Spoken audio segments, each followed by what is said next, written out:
Hey, hello everyone, and welcome. Today I wanted to explain a full real estate transaction process to you from start to finish, ideally in terms that anyone can understand. So if anything at all is unclear, feel free to let me know, reach out, write in the comments, whatever it may be, and I'll try and answer your questions. So to begin, I just want to define some key terms for y'all. Number one, a transaction. This is sometimes called a deal, but a transaction in its simplest terms is when one person agrees to sell something and another person agrees to buy that same something. What that something is moves us on to our next key term, and that is an asset. An asset is an item of value that is owned by someone. If you go to the store and buy a bicycle, that bicycle is now legally owned by you, the buyer. The value you may be getting from the bike is maybe the ability to pop a wheelie or travel wherever you want to go.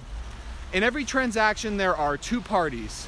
Number one is the seller, the individual who currently owns the asset or something of value, like a bicycle, and would like to convert that asset into cash, currency, or, just money.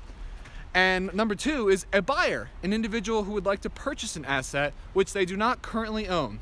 In the bicycle scenario, when you went to the store and purchased the bicycle, you were the buyer, and the store, maybe Toys R Us, if they're still in business, or Target Corporation, was the seller. So in this video, we are going to talk about a specific kind of transaction, a real estate transaction. And every real estate transaction involves real property, like a house, a piece of land, or something like that. The asset or item of value in the real estate transaction is this real property, a house, a condo, amusement park, a supermarket, a casino, or whatever. And this asset is legally owned by the seller and desired by the buyer. So the seller wants to turn his house into cash, and the buyer wants to turn his cash into house. Real estate is often very expensive, and there's a lot of money and value on the table when buyers and sellers exchange these huge assets. So the various governments of the world have spent centuries creating a complex system that allows a legal and documented exchange of huge assets like houses, amusement parks, and casinos. And here's how it works in the lovely United States. When a buyer purchases a home, he's actually purchasing the deed to the property. A deed is a physical document which clearly states who is the owner of a specific asset, in this case, real property. You guys are all following so far? The deed explains who owns the house. A title, on the other hand, is the actual right to ownership. So the title is a legal right, and the deed is a physical document that displays this legal right. So when I say the seller is transferring title to the buyer, the way the seller does this is by using a deed. I know, it's confusing. So if I say, I'm holding this deed, I'm holding a physical document. Here's the deed, it's in my hand, I'm holding it. But if I say, I'm holding the title to 123 Maple Street, I'm saying, I legally own the asset 123 Maple Street. So the transfer of title is done via deed. You don't transfer deed because that's just a piece of paper. You transfer title, which is the legal right to own an asset. Whew. All right.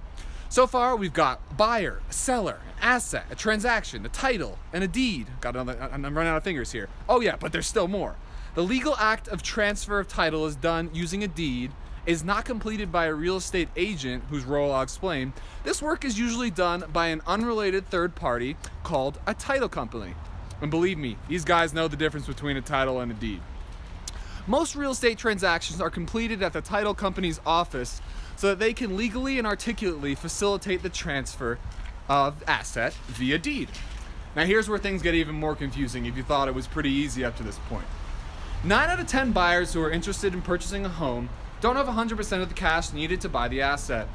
So you know what people do? They go to a lender and they take out a loan, also known as a mortgage, to buy the asset. This loan, let's say 80 grand, is used to pay the seller the cash value for their asset. So in this example, the seller wants $100,000 for their house and the buyer only has 20 grand. So he is going to go to the lender and ask them to lend 80 grand so that they can pay the seller the full cash value of their asset and so that they, the buyer, can become the new owner. So this buyer pays 20 grand as a down payment on the house, which is only 20% of what it's worth, and then borrows 80 grand from a lender, for example, XYZ Bank. So does that mean that the buyer only owns 20% of the asset? No. This means that the buyer now owns 100% of the asset, but is in a contract with the lender agreeing to pay them $80,000 plus an agreed upon interest payment over a period of time, say 15 to 30 years. But wait, what if the buyer can't afford to pay their mortgage bill every month? The contract that the buyer signs with the lender or bank has specific wordage explaining exactly what happens if the buyer does not pay back the lender in the way that they have agreed to. In the event that the buyer does not pay the lender what they have agreed to, then the lender has legal right to take ownership of the buyer's asset. Ouch. This is called foreclosure. And since you're watching this video, I'm sure it'll never happen to you. Right. So in most real estate transactions, we've got a buyer, a seller, a title company, and a lender. Oh yeah, and then there's more. As you can tell, the real estate transaction process is strongly regulated and a tiny bit of a complex ordeal. So most buyers and sellers choose to hire a professional to represent them on their side of the transaction. So a buyer looking to purchase an asset will hire a buyer's agent to help them make sure that they can acquire the title to the property that they want, and a seller will hire a seller or listing agent to make sure that they acquire the cash that they want for the asset that they're looking to sell. Now there are just a few more terms. Guy, what's up? There are just a few more terms you have to understand when talking about real estate transactions. The next one is called earnest money. And if you watch any of my other videos, you'll understand that real estate is all about negotiation. Buyers make an offer of what they are willing to pay for the asset, and sellers either respond by saying yes, no, or I'd be cool with that if you gave me, I don't know, like 15 more grand than what you offered. And that's called a counteroffer, which we can get into later. But what I'm trying to explain now is that along with the offer that the buyer makes for the seller's asset, he or she must include something called earnest money. This is also known as a good faith deposit. This is the money that the buyer offers to the seller to show them that they are serious about buying the asset. Earnest money is a potentially refundable deposit the buyer makes to purchase the asset from the seller. This money should be held by an independent third party, like the title company, in something called an escrow account. This earnest money is held in the escrow account until the asset is transferred from the seller to the buyer at the end of the transaction. So again, earnest money, a good faith deposit from the buyer showing that he or she is serious about purchasing, held in an escrow account, an account specifically created to hold this deposit until the asset is fully transferred to the buyer. We're almost to the real estate transaction process, I swear. The next term to understand is something called an appraisal. An appraisal is an assessment made by yet another independent third party who is licensed to determine the cash value of real property. The appraiser's job is to let the lender know that the asset which they are lending money to the buyer on to purchase is worth at least the same amount of money that they are agreeing to lend. So in our example, if the appraiser says the home is worth $90,000, then the lender is okay because they're only lending $80,000. But if the appraiser says that the home is worth $70,000, we're gonna have a bit of a problem. All right, so the last term to understand is inspection. An inspection is conducted by yet another independent third party in order to diagnose any issues with the property. Say, for example, the house was built on a swamp and is slowly but surely sinking into the ground. The inspector's job is to tell the buyer what is wrong with the property in a detailed report before he or she acquires title. All right, sorry for yet another long introduction, but I hope you get it now. In almost every single real estate transaction, there is a buyer, a seller, a title company, a lender, a buyer's agent, a seller's agent, an appraisal, an inspector. That's all, I promise. All right, so here we go. A real estate transaction process from start to finish. Step 1. The owner of real property, who I will call the seller, decides that they would like to sell their home.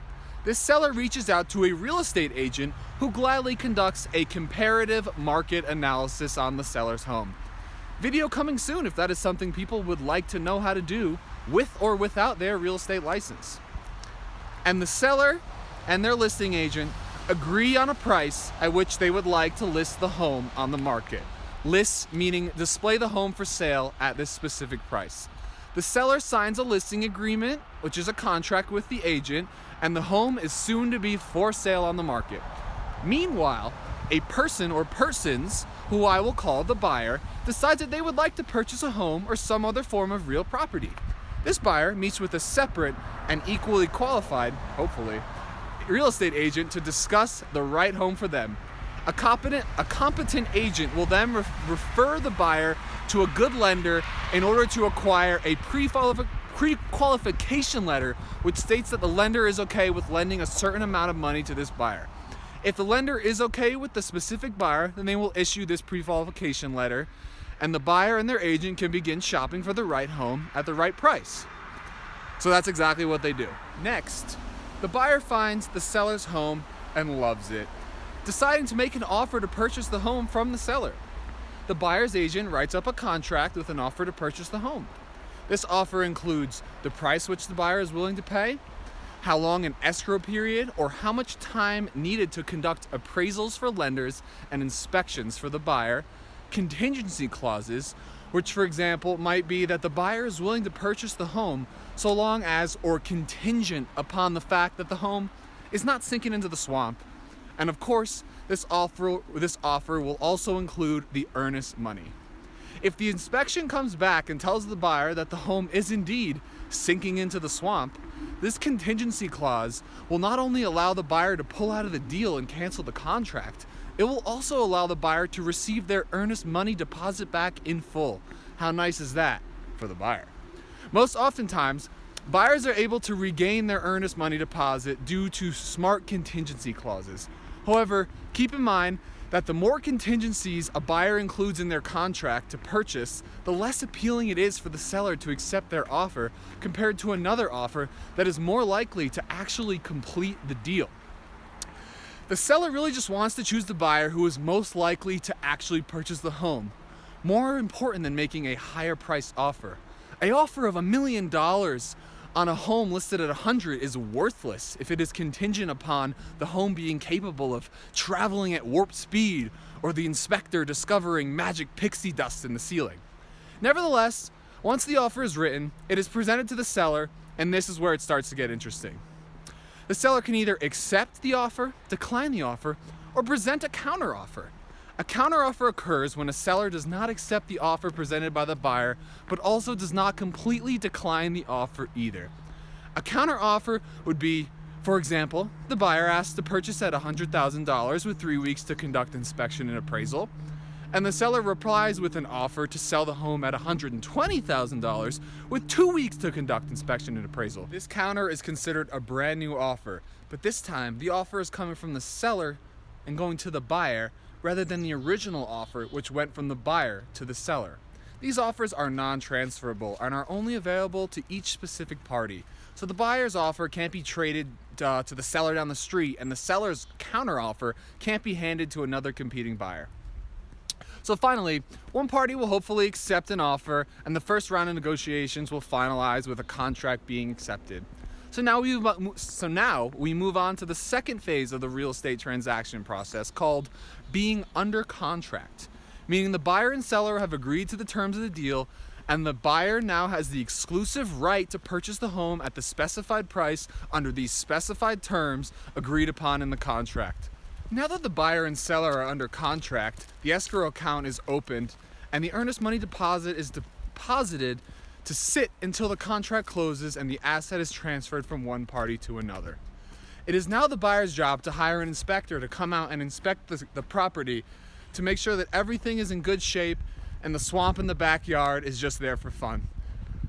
Meanwhile, after acceptance, the buyer has to start shopping for homeowners insurance and also inform their lender that they have a contract to purchase a home.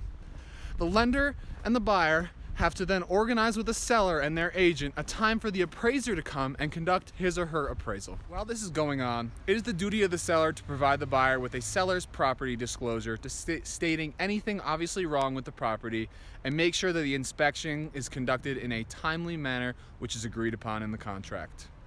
Also, while all of this is going on, the title company has to conduct a title search and preliminary report to make sure that the seller is the complete and full 100% owner of the asset which he or she is looking to sell. All of this stuff is all happening at the same time.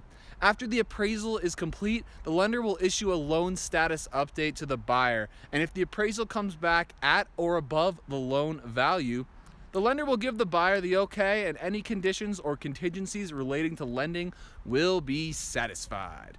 With the removal of the lending conditions by the buyer, the lender will issue a final loan approval and wait for the closing to exchange funds with the seller.